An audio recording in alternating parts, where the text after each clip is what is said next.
नमस्कार दोस्तों, मैं हूं रूपम सिंह और आप सभी को स्वागत करती हूं मेरे चैनल में। आप सभी को चलिए दोस्तों, आज का यह वीडियो बहुत ही महत्वपूर्ण और उन सभी बहनों के लिए है जो भी महिलाएं मान लीजिए आपके द्वारा जाने अनजाने में भी यह 10 कार्य मैं आपके साथ शेयर करूंगी। अगर आप यह गलती कर रही हैं या नहीं कर पा रही हो तो आज के बाद आप लोग ध्यान रखिए, क्योंकि हर घर के पति केवल कमाना ही नहीं जानते हैं और महिलाओं के लक्षण से भी घर को आगे बढ़ना है। यह चीज़ सभी को मालूम होगा। हर घर के बड़े बुजुर्ग सिखाते हैं धन संपत्ति बहुत बड़ा चीज़ है नहीं है, लेकिन बहुत बड़ा चीज़ नहीं है। हमारे कर्म भी कहीं ना कहीं बहुत अधिक मायने रखते हैं। तो कौन से ऐसे 10 कार्य हैं अगर हम नहीं ध्यानपूर्वक करते हैं, ध्यान रखते हैं, तो पति कितना भी कमा ले, कितना भी आपके ससुराल में धन संपत्ति हो, आपके घर परिवार में वो धन संपत्ति समाप्त होते देर नहीं लगेगा। तो जो भी धन संपत्ति है वह तो भगवान ने दिए हैं, वह तो है ही। उससे भी आगे बढ़ने के लिए हमें कौन से ऐसे नियम धर्म और वह 10 कार्य हैं जो हमें बिल्कुल ध्यानपूर्वक करने हैं। तो वह सभी कार्य मैं आपके साथ शेयर करूंगी। आप लोग देख लीजिए। अगर करते हैं तो बहुत अच्छी बात है, नहीं करते हैं तो जो भी 2-4 कार्य आपसे छूट जाता है तो आगे से कीजिएगा। अगर तो नहीं तो चलिए शुरू करते हैं। इससे पहले दोस्तों, अगर आपको मेरा वीडियो पसंद आए तो प्लीज़ आप मेरे चैनल को सब्सक्राइब कर दीजिए, बेल प्रेस कर दीजिएगा, जिससे कि मेरे वीडियो के नए नोटिफिकेशन आप लोग के पास सबसे पहले पहुँचे। तो चलिए शुरू करते हैं। 10 महत्वपूर्ण कार्य सुन लेते हैं कि क्या क्या है। तो सबसे पहले बता दूं कि देखिए घर की लक्ष्मी जो है महिलाएं हैं, तो महिलाओं को सबसे पहले तो ध्यान रखनी है कि देर से सोकर न उठनी है। अभी ठंडी का दिन है, आलस आ रहा है, तो देखिए आप उठकर भले ही कुछ करें या ना करें, लेकिन समय से हमें उठ जाना चाहिए। सूर्य देव हमारे आंगन में आने से पहले, हमारे दरवाजे पर आने से पहले हम महिला को ज़रूर उठ जानी चाहिए। अभी ठंडी का दिन है तो चलो ठीक है, जिनके छोटे बच्चे हैं उनके लिए थोड़ा बहुत माफ़ी है। फिर भी जब आप लोग सोए रहिएगा तो मन में मेरे बात को ज़रूर याद रखिएगा कि बहुत देर तक अगर आप लोग सोते हैं और देर से सो के उठते हैं, न तो आपका घर कभी उन्नति के रास्ते में नहीं जा पाएगा। जिनका जाता है वह बात अलग है, उनका देखा देखी जीवन में आप लोग न करें। दूसरा कार्य क्या है? देर से घर में झाड़ू लगाना, यह भी गलत दरिद्रता का सबसे बड़ा निशानी है। सूर्यदेव का प्रकाश हमारे घर में आज आ रहा है और अभी तक हमारे घर में झाड़ू पोछा नहीं हुआ है। पोछा लगे चाहे ना लगे, झाड़ू का नियम ज़रूर है कि आप लोग सुबह सुबह पर कर लीजिए। इसके बाद सबके जाने के बाद अच्छे से आराम से लगाइए। मैं तो हर वीडियो में आपको समझाती हूँ, नियम केवल सुबह सुबह कर लीजिए, समय नहीं है तो भी। यह हो गया हमारे दूसरा नियम। झाड़ू सुबह ही हमें लगानी है। ध्यान से सारी बातों को समझ लीजिए, तो देर से आपके घर में कभी झाड़ू नहीं लगानी चाहिए। इस बात को गांठ बांधकर आप लोग रख लीजिए। तीसरा नियम, हमें देर से नहीं नहानी है। छोटा बच्चा है, ठीक है, उनके लिए माफ़ी है। अभी ठंडी का दिन है, स्नान करेंगे तो बच्चे का तबीयत खराब हो सकता है, सर्दी लग सकता है, कोल्ड हो सकता है। तो आप लोग थोड़ा सा ध्यान देकर अपना कार्य कीजिएगा। लेकिन जो स्वस्थ हैं, सही हैं, वो कोशिश करें कि ठंडी का दिन, लेकिन गर्मी के दिनों में 12 महीने आपको ध्यान रखनी है कि आप जो हैं 7, 8, 9 बजे से पहले तक आपका स्नान हो जाना चाहिए। क्योंकि देखिए, अगर मानव स्थान भी हम नहीं करेंगे तो राक्षसी स्नान महिलाओं के लिए बिल्कुल शोभा नहीं देता है, या किसी को भी नहीं करनी चाहिए। बच्चों का चलो छोड़ देते हैं, लेकिन बड़े लोग को ध्यान रखनी चाहिए कि देख सुबह सुबह जो है देव स्नान होता है, जो इसके बाद ऋषि स्नान होता है 6 बजे से 5 बजे। इसके बाद जो है मानव स्थान होता है स्नान 7 बजे से पहले ही हो जानी चाहिए, 6 बजे से। लेकिन चलो अभी तो लोग नहीं कर पाएंगे, ठंडी का दिन है और लोग व्यस्त भी रहेंगे, बहुत सारे कार्य। तो देखिए, अगर नहीं कर पाते हैं तो आप 9 बजे से पहले आपका स्नान हो जाना चाहिए। नहीं तो हमें अपने घर में ही राक्षसी स्नान करने से बेचैनी है। तो यह तो हो गया हमारा तीसरा नियम। चौथा नियम क्या है कि प्रतिदिन मंदिर में पूजा पाठ आपको ज़रूर करना है। ठीक है, जिस घर में दिया बाती नहीं होगा, जिस घर में घंटे की ध्वनि, शंखनाद, पूजा पाठ, धूप बत्ती, अगरबत्ती नहीं होगा, उस घर में कहाँ से उन्नति आएगी, कहाँ से आपके घर में प्रगति होगी, बढ़ोतरी होगी। आप लोग कहते हैं दीदी तो बहुत आता है लेकिन रुकता नहीं, धन तो बहुत आता है रुकता नहीं। आप इन सभी बातों को फॉलो कीजिए, ध्यान रखिए। मैं जैसे ऐसे वैसे नहीं बोल रही हूँ। हमारे घर में भी हम लोगों को बहुत सारे अधिक संस्कार दिए हैं और इन सभी बातों को सिखाया गया है कि ससुराल में सबसे पहले जब बड़े हो रहे थे तभी सिखाया गया कि सभी बातों को महिलाओं के लक्षण से ही उनके घर की उन्नति और प्रगति होती है। ठीक है, अगली चीज़ क्या है कि हमारे बड़े बुजुर्ग हमेशा समझाते हैं कि पति पत्नी का भी एक मेल ना, आपस में मिलकर रहना भी घर में लक्ष्मी का एक बहुत बड़ा वजह माना जाता है। पति का आदर पत्नी करे, पत्नी का आदर पति करे, उस घर में सदैव देखिए एक नमक रोटी अगर हम खुशी से खा रहे हैं ना, तो हंस कर खा रहे हैं, तो सबसे बड़ा सुख क्या चाहिए। एक समय का अगर हमें भोजन दोनों समय भगवान अगर भेज दे रहे हैं तो इससे बड़े हमें सुख शांति नहीं चाहिए। ऐसा नहीं कि इससे अधिक हम ढूंढ रहे हैं, ठीक है।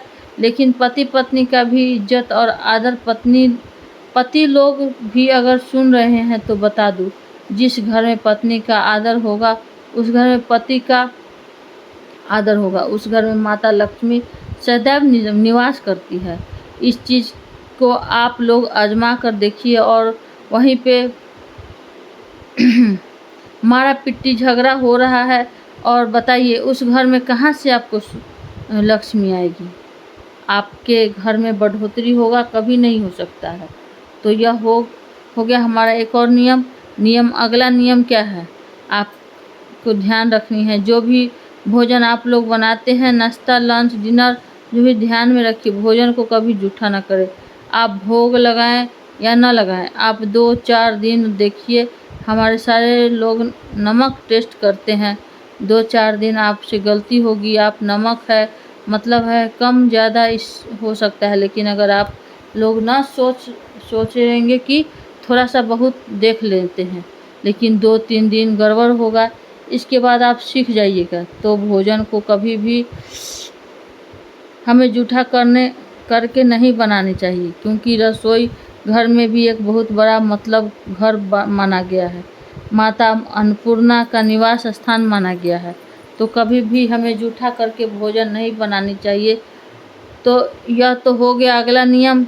जब भी आप रोटी वगैरह बनाते हैं तो पहली रोटी अपने घर परिवार के लोगों को कभी ना दे, ठीक है। और सुबह सुबह पर मान लीजिए कभी कभी जल्दी बिजी होने लगता है तो आप तवा जब गर्म करते हैं तो रोटी बनाने के समय नहीं है, बच्चों का स्कूल हैंडबैग या ऑफिस से सब शुरू हो जाता है, तो आप उसके ऊपर 2 आटा का टुकड़ा छोटा सा डाल दीजिए। देखिए मैं वीडियो इसके लिए बहुत अच्छे से डिटेल से समझा कर डाली हूँ, आप लोग देख लीजिए। इसके भी 2 छोटा टुकड़ा डालकर ही रोटी बनाना आप लोग प्रारंभ करें, नहीं तो एक रोटी बनाकर पहले ही निकाल दीजिए और गाय को दे दीजिए, आप पक्षियों को दे दीजिए, तो ये भी प्रगति के रास्ते पर यह नियम हमें ले जाता है। तो ज़रूर कीजिए। जितना भी आपके पास आटा है, रोटी मान लीजिए उतना आटा भी नहीं है तो 2 टुकड़ा ही रख दीजिए, लेकिन पहली रोटी घर परिवार के लोगों को न दें, आप खुद खाएं, ना आप खुद खाएं। यह भी क्लियर हो गया। अगला नियम क्या है कि कभी भी गैस के ऊपर से किसी को भोजन न दें। यह तो मैं बता चुकी हूँ, फिर भी एक बार आपको यह याद दिला देती हूँ, क्योंकि पति बच्चे कोई भी कुछ भी करने जा रहे हैं, आप जा रहे हैं, अगर आप गैस के ऊपर से डायरेक्ट उतार कर भोजन वगैरह आप लोग अगर निकाल के सर्व करते हैं तो आपका कोई भी मनोकामना पूर्ण नहीं होगा। आप लिख कर रख लीजिए, क्योंकि ऐसा माना गया है कि हमारे चढ़ा हुआ मन जो है उतर जाता है। तो आप लोग इस बात का ध्यान रखिए। चूल्हा ऑफ भी कर दी है तो भोजन नीचे उतार कर आपको जैसे भोजन सर्व करनी चाहिए, जो भी आप बनाई हैं, पति को एकदम मत दीजिए और बच्चे को। ठीक है, अगला नियम क्या है देखिए, आपको चकला और बेलन आपको कभी भी या लकड़ी से, आजकल बहुत सारे जैसे चलाने के लिए छोर वगैरह से स्पेच हमें भी मिलते हैं। कोशिश करें लकड़ी के बर्तनों को आप कभी भी जूठे वाले स्क्रब ब्राइट से ना धोएं। वह चकला बेलन या आपके घर का कोई भी स्पेच वगैरह हो, क्योंकि क्या होता है ना कि इसमें कहीं ना कहीं मतलब आटा वगैरह या कुछ लगे होते हैं। आप गर्म कीजिए स्पेच को, इसमें लगता है जैसे तेल निकालने लगता है। आप लोग ध्यान रखिए, जब आप बात पे गौर कीजिए। मैं गलत बोल रही हूँ तो लकड़ी का जो स्पेच है इसमें से मतलब जो छोलनी वगैरह इसमें क्या होता है, थोड़ा थोड़ा उसमें अजीब सा तेल सा होने लगता है। तो कभी भी इसके लिए एक सेपरेट स्कॉच ब्राइट या रखें, केवल खंगाल दे। थोड़ा सा विम वगैरह डालकर कभी भी जूठे या लकड़ी की चीज़ों को न धोएं, क्योंकि वो अशुद्ध माना जाता है। आप लोग ध्यान रखें, इन कार्य को आप लोग कीजिएगा, आपको इतनी सुकून मिलेगी ना, और मन में सब सुकून और शांति रहता है। वही सबसे बड़ा हमारे घर में लक्ष्मी का वास है। तो ये हो गया। अगला कार्य क्या है कि जब कभी भी आप लोग पैसा रुपया है ना आपके घर में, मतलब आपको लगता है कि हस्बैंड का पेमेंट तो बहुत है, भगवान के लिए ज़रूर निकालना चाहिए, कुछ न कुछ निकालिए और पैसे को आप दान पेटी में डाल सकते हैं या मंदिर के लिए कुछ भी। भगवान को स्वार्थ में जो आ गए सभी चीज़ें आप लोग खरीद सकते हैं। जो भगवान के पूजा के मतलब तेल हो गया, पूजा का प्रसाद हो गया, धूपबत्ती अगरबत्ती हो गया, ये सभी चीज़ें आप लोग खरीद सकते हैं। भगवान के लिए सबसे पहले प्रसाद ज़रूर। उसके बाद आप अपने घर का ऐसा नहीं आते हैं कि आप पैसे से हम लोग को देने लेने से कर्ज, यह तो खरीदारी है। यह सब कार्य में हमें बचाती है। सबसे पहले भगवान के नाम पर हमें निकाल देना है, इसके बाद हमारे घर के खर्चे शुरू हो जाते हैं। यह क्लियर हो गया। अगर आप लोग ऑनलाइन भी कुछ मंगाते हैं तो सबसे पहले भगवान के लिए कुछ ना कुछ मंगा लीजिए, इसके बाद अपने घर का शॉपिंग आप लोग कर सकते हैं। इससे पहले लोग दोनों, अगर वीडियो पसंद आए तो चैनल को पक्का सब्सक्राइब कीजिए और वीडियो को लाइक कर दीजिए, क्योंकि आपकी इस लाइक से हमें बहुत अधिक हिम्मत और प्रेरणा मिलती है। तो चलिए अब आगे जान लेते हैं अगली चीज़ क्या है। सूर्य देव को हमें जल प्रतिदिन देना है। अगर सूर्य देव दिखाई देते हैं तो भी, नहीं देते हैं तो भी, महिलाएं कोशिश करें कि सूर्य देव को जल अवश्य दे। लड़के भी दे सकते हैं। आप लोग पूछते हैं दीदी कुंवारे लड़कियां दे सकते हैं? तो देखिए, हम आज तक लड़कियों को तो नहीं देखे, मेरे घर परिवार में भी बातें कर रही हूँ, लड़कियों को मैं सूर्यदेव को जल देते हुए नहीं देखी हूँ, लेकिन महिलाएं देती है, लड़के देते हैं इनको, जिनको नौकरी या मंगल के लिए। अगर पंडित जी कुछ बोलते हैं ब्राह्मण की नहीं, आप सूर्यदेव को जल दीजिए तो आपकी यह मनोकामना पूर्ण होगी। वही लोग देते हैं, बाकी लड़कियां नहीं देती है। आप अपने घर का नियम देख लीजिए, अगला कार्य क्या है। कपड़ा हमें कभी भी गंदा मैला कुचला बाथरूम से, तो कपड़ा धोने का समय नहीं है तो थोड़ा देर से भी आप लोग धो सकते हैं। ऐसा नहीं कि सेम टाइम हमें धोनी ही है, लेकिन उसी दिन धोनी है, अगले दिन के लिए भी छोड़ दे, ठीक है। अगर गुरुवार आने वाला है तो बुधवार के दिन आप लोग का सभी कपड़ा वगैरह धो ले और गुरुवार के दिन केवल पानी से खंगाल सकते हैं, ठीक है। जो भी आपका वस्त्र हैं, जो भी पानी में खंगाल कर डाल सकते हैं, बच्चों का छोड़ दीजिए, अपना कर लीजिए। जो महिलाएं खुद का कर लेती उन्हीं के शरीर के सारे लक्षण और नियम है, लेकिन अपना कर लीजिए। बाकी लोगों का गुरुवार के दिन मत धोइए। सारी बातें क्लियर हो गई, तो इन सभी महत्वपूर्ण बातों को आप लोग गांठ बांध कर रख लीजिए, सभी हमारे घर को ऊंचाई तक पहुंचा सकते हैं। आपके पति को बहुत पहुंच है, क्योंकि महिलाओं के हाथ में ही सब कुछ है। और जो भी पुरुष और महिला पति पत्नी आपस में, ध्यान रखिए, हमेशा मिलजुल कर और स्माइल रखिए चेहरे पे। देखिए, ऐसा नहीं है कि बहुत सारा हम सुखी रहेंगे, सभी स्माइल रखेंगे और मुस्कुराहट ना आपके हाथ में है। जो पुरुष को महिलाओं को देखकर ऐसा सब सींच कर बन जाता है तो हंसने का तो मन नहीं करता। फिर भी अपनी तरफ से कोशिश करनी है कि सभी जीवन जीने के लिए, आयु को बढ़ाने के लिए हमेशा चेहरे पे स्माइल रखें। कोशिश करिए कि ज़रूरत आप लोग देखिए, यह भी कि एक बहुत ज़रूरी है आजकल के युग में, क्योंकि आजकल जिसको देखो प्रेशर में रहता है, टेंशन में रहता है, यह भी सही नहीं है। तो जितना समय प्रभु हमारे लिए दे रहे हैं, ईश्वर दे रहे हैं, उसी में मुस्कुराना भी सीखना है और उसी में हमें मुस्कुराते रहना है, ठीक है। हमारी सारी बातें आप लोग को समझ में आई होगी। उम्मीद है यह वीडियो आप लोग को बहुत पसंद आएगा और फिर मिलती हूँ एक नए वीडियो में। तब तक के लिए नमस्कार, स्वस्थ रहिए, सुरक्षित रहिए, जहाँ भी रहिए आप लोग। जय माता दी, जय माता दी, जय माता दी। नमस्कार फ्रेंड्स।